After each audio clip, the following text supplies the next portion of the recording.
For today's video nga ay gagawa naman ako nitong napakasarap na Vietnamese spring roll. Hindi nga ako nakagawa ng video nito nung una ko tong ginawa, kaya naman ituturo ko sa inyo kung paano ito gawin. Perfect na perfect nga ito isawsaw sa ating peanut sauce. Ang una ko nga muna ginawa ay nagpakulo lang ako ng tubig, pagkatapos ay lulutuin natin itong ating hipon. So 1/4 na hipon lang naman yan at okay na yan. Tapos itatabi lang muna natin ito, tapos papalamigin at mamaya ay himayin ko naman yan. Sunod naman ay niready ko na itong ating pipino. So ginayat ko lang siya na mahaba, na maninipis. At ganun din itong isang carrot. So isang carrots lang yung ginamit ko dyan.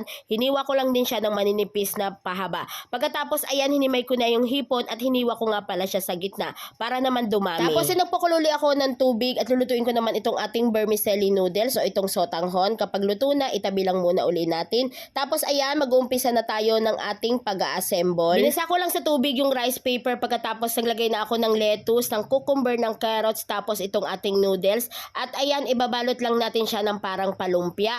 Pagkatapos ay maglalagay din tayo ng hipon at ayan, i-roll lang natin hanggang sa mabalot ito ng maayos. At ganito na nga ang itsura niya nung natapos na. At tingnan nyo naman, napakaganda ng ating pagkakabalot at perfect na perfect din naman. Ulitin lang ang process sa iba pa hanggang sa matapos na lahat ito. Shoutout ko nga lang muna pala si Ma'am Ako si Noemi ng Bicol, Ma'am Rebecca Godfrey ng Aloha Hawaii, Ma'am Belen Tadena ng Bicol, Ma'am Joanna de Castro Torres ng Pasig City. Maraming salamat po sa walang sawang panonood ng aking video. At kung nakarating ka nga sa bidyong ito, ilagay mo sa comment section kung taga saan ka, dahil sa susunod nating video ay i-shoutout natin yan. Gumawa na ako ng peanut sauce at ito nga yung pinakansawsawan niya. So naglagay lang ako doon ng 3 kutsara ng peanut butter. Naglagay ako ng kaunting toyo, kaunting suka.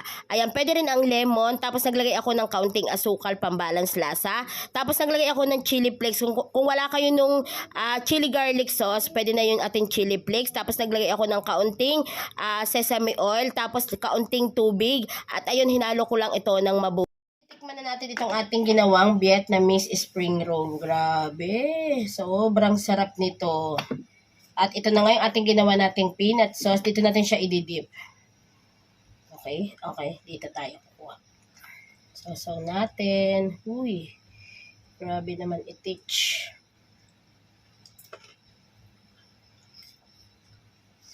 Ang sarap. Ang sarap niya.